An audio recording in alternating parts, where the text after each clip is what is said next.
Hey guys, Mano here. Welcome to the channel. I want to show to the world that a fun supermoto doesn't have to be expensive. It doesn't have to be a high-performance racing machine to begin with. And you don't have to overthink in building one for yourself.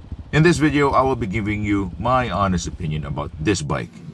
This is a 2014 Honda XR125L that I bought for a really low price. And me and my small team here in the shop have turned it into a 222cc Supermoto. Stick around because this bike is 100% awesome. Okay, now some of you guys might have seen my videos about the humble XR150L and my Supermoto wheel conversions.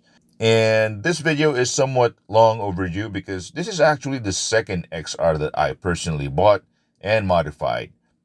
Hopefully this video will cover for the lost time and useful info, and hopefully convince you to finally get one for yourself to tinker with, may it be used or new.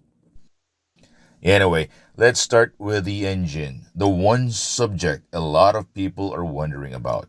So right now this bike has a 222cc big bore kit installed. It is the largest kit I could find locally. It's got a higher lift cam right now, dimpled and ported heads, and a 28mm PE carburetor. To make the engine breathe a lot better, I'm still using the stock airbox, but removed the cover and left it as is. For my exhaust, I have this muffler mated to a 100% custom stainless steel header, and that's about it. Everything in the engine, aside from the top end components that I replaced, are still stock. Now in my previous video, I had this bike dynoed at a friend's shop. Go check it out if you want to, but currently this engine pumps out a very healthy 22 horsepower and 23 Nm of torque. That is basically twice the power compared to stock. Now for the chassis, I had to strip this down to the bone and remove all unnecessary metal tabs and brackets to save a few pounds of weight.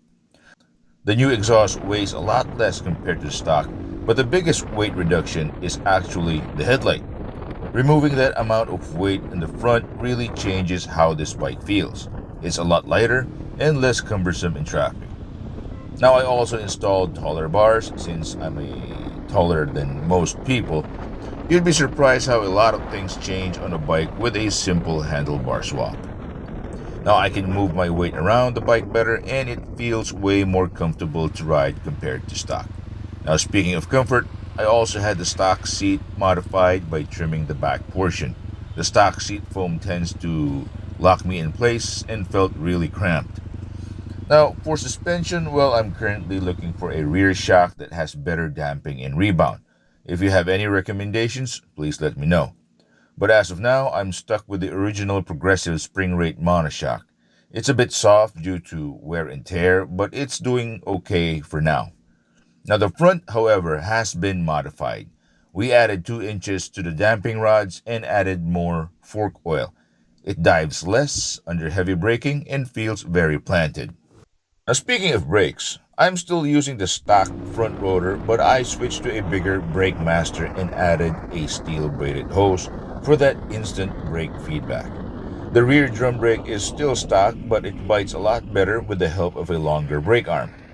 Now for the wheels, well, this is what my shop is known for. We have 17-inch alloy rims laced to the stock hubs.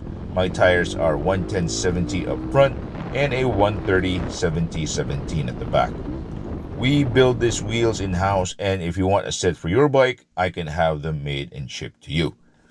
Also, for the final gearing, I'm running a 520 chain setup with a 1342 sprocket combo.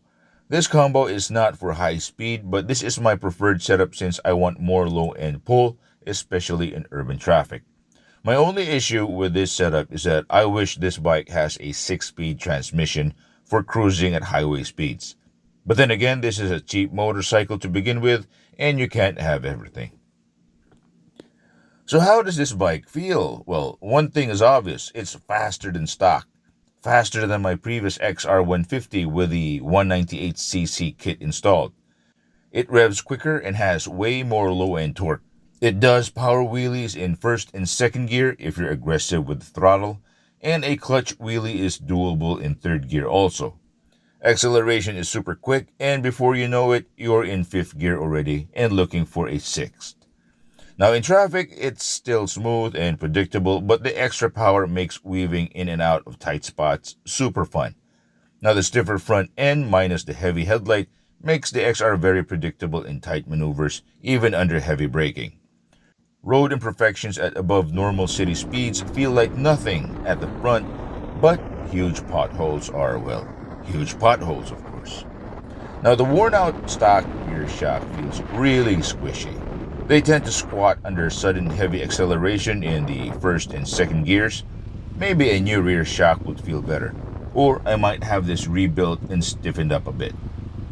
As for comfort and ergonomics, well, this one is set to my preference, and I can't complain about that as of now. Maybe during a longer ride, I'll find out.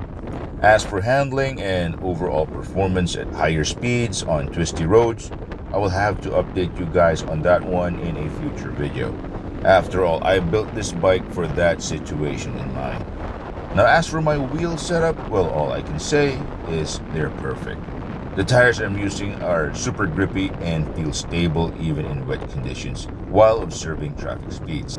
Now, I'm not going to pretend that there are no issues with the bike's current setup. This wouldn't be an honest review. It's been a couple of months of riding this bike in the city and I still haven't completed the running in process.